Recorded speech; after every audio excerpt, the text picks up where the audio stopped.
Hey guys, thanks for joining us here at Salty Ginger Talk. If you're a returning listener, it's great to have you back. If you're new to the channel, we're really glad you joined us. Hope you like what you hear. Our podcast is for people that want to learn something new or make themselves a little bit better every day. And today we are going to give you an invaluable tool to help mend relationships and make them stronger when something goes wrong. And that something was caused by you.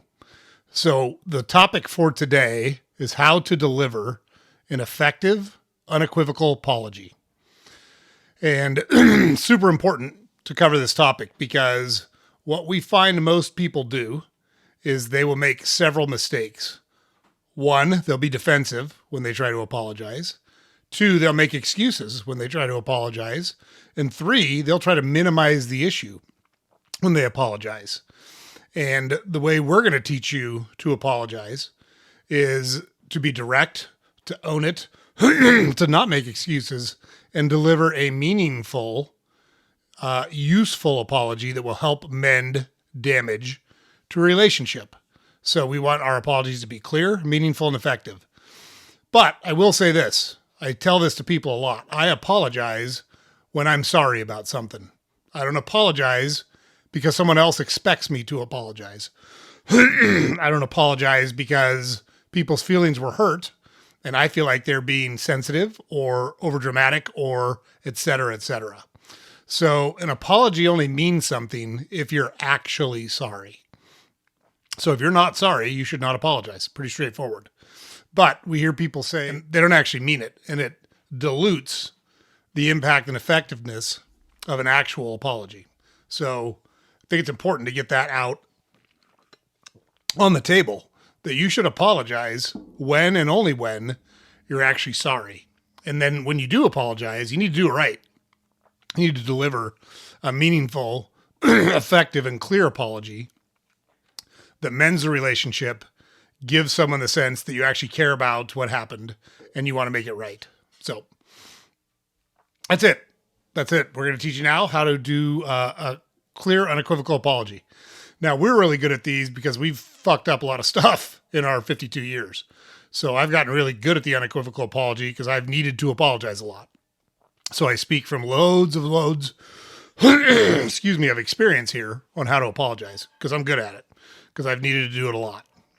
And again, I apologize when I'm sorry and only when I'm sorry. So tip number 1, take full responsibility.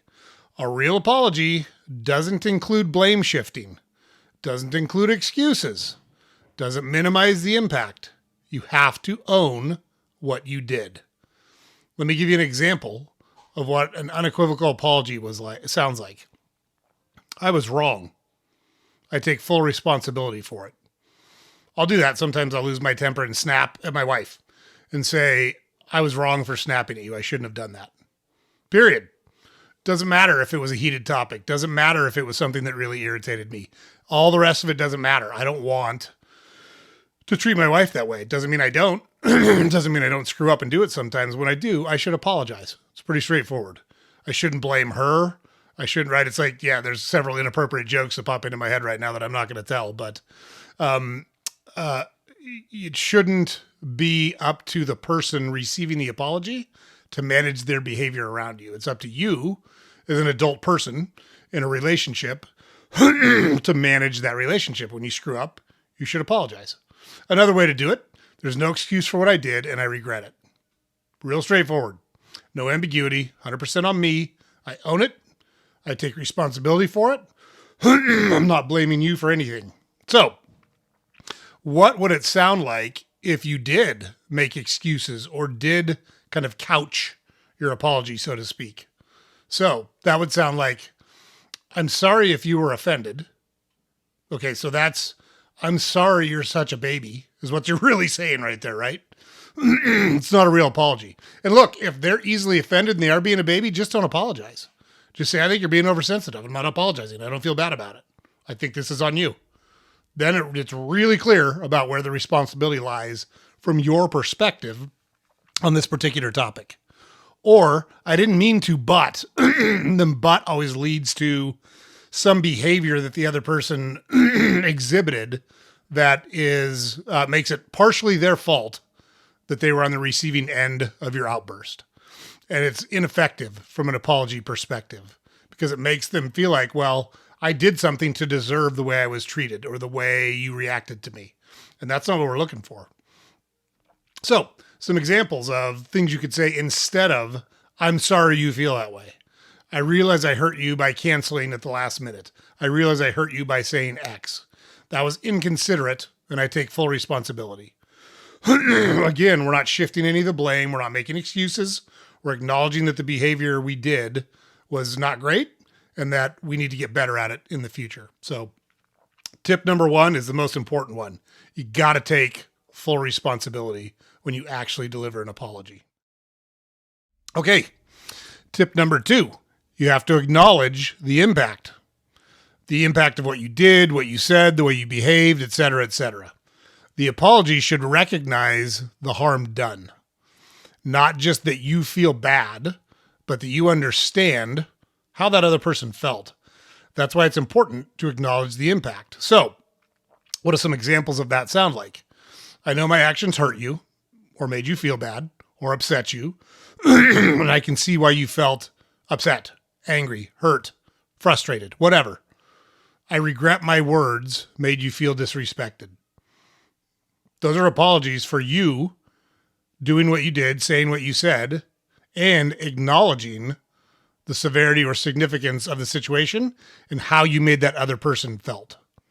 So, by acknowledging the impact, it puts more gravitas behind the apology.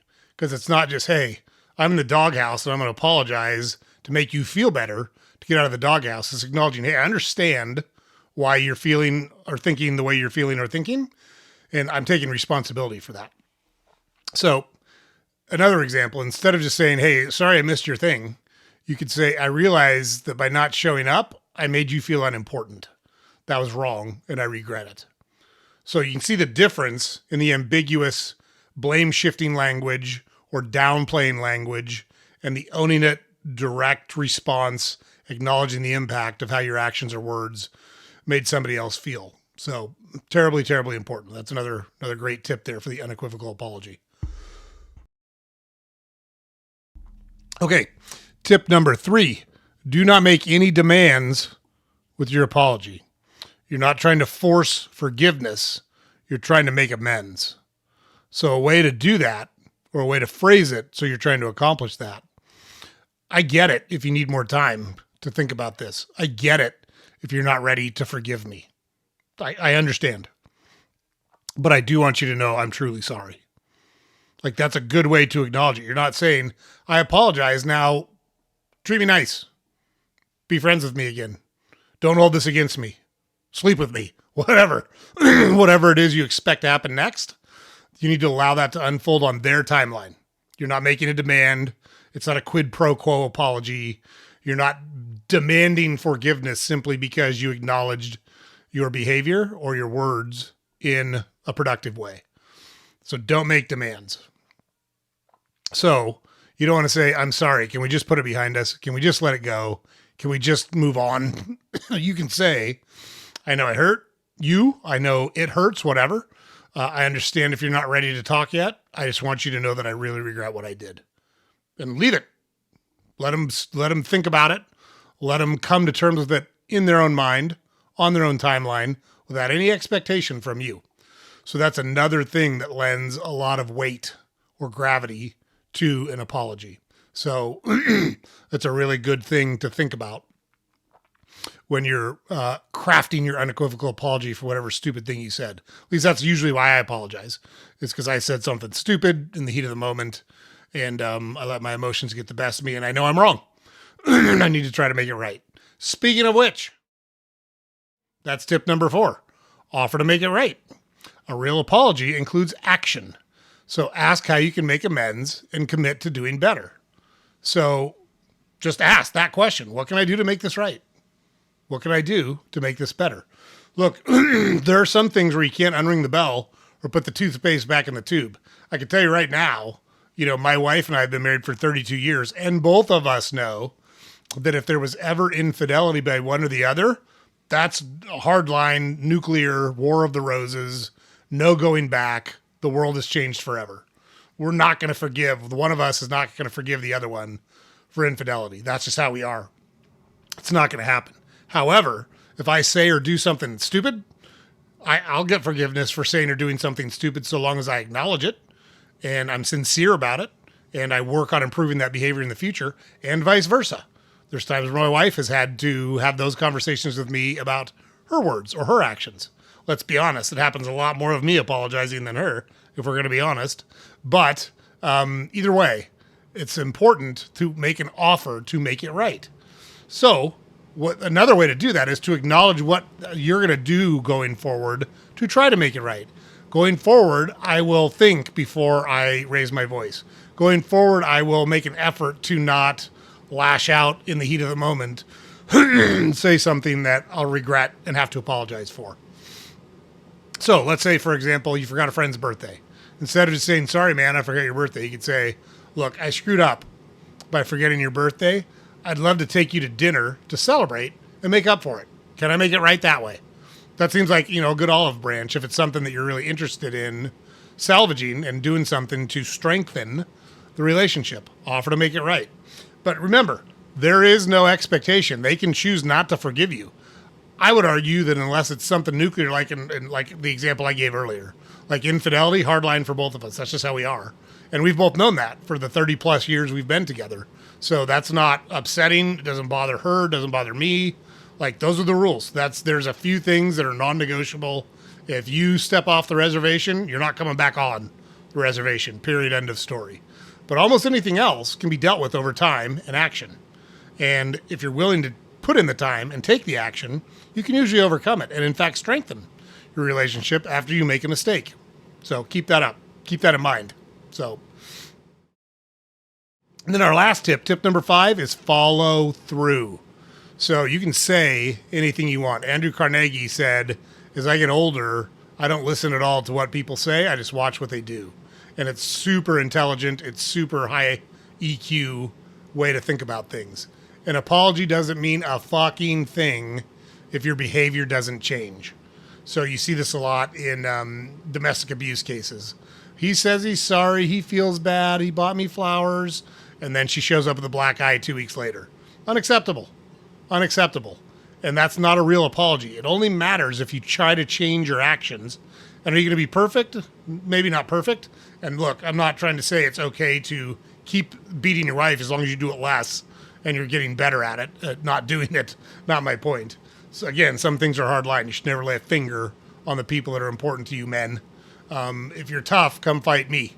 Come fight a big guy. If you want to be a tough guy, go fight other tough guys. Leave the women and kids alone. Keep your fucking hands off of them. It's pretty straightforward. But if you do need to apologize and you do get the words right, now you got to get the actions right, because that's more important than just getting the words right. The words kind of get you the opportunity to prove through your actions that you're serious about getting better and changing this. So you could say something like, I know an apology isn't enough, so I'm actively working on changing my behavior. So that's a great statement, and then you got to back it up with the actions. So for example, if you're late all the time, don't just say sorry.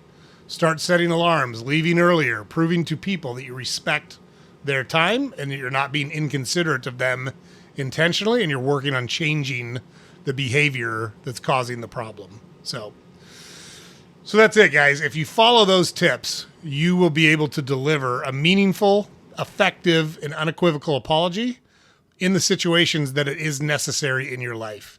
And I can't stress this enough. It's very important. Only apologize when you're actually sorry. And it may take you a while to think through things and to get to the point where you go, you know what? I see their point, and I am sorry, and I need to apologize for that. And that's okay. But don't apologize when you're not sorry, because it'll come across as insincere, as shallow, as, what's the word I'm looking for? Patronizing, and it'll lose all impact. So you got to only apologize when you're actually sorry for something. But follow the 5 tips when you do. Take full responsibility. Acknowledge the impact of what you did. Make no demands. Offer to make it right, and then follow through. So we'd love to hear from you guys, what experience you have on apologies, if there's a process, a way, a phrase, an approach that works well for you when you've screwed something up and you got to try to make it right. We'd be very interested to hear that. So James puts it up over here every day. Don't forget to check out our website, saltygingertalk.com. All the podcast episodes are there. All the social media links are there. We got a newsletter that we publish every weekday you can subscribe to there.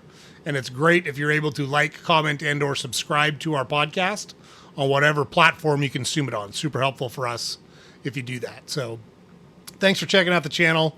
This video is going to air on a Tuesday. Want everyone to have a great week.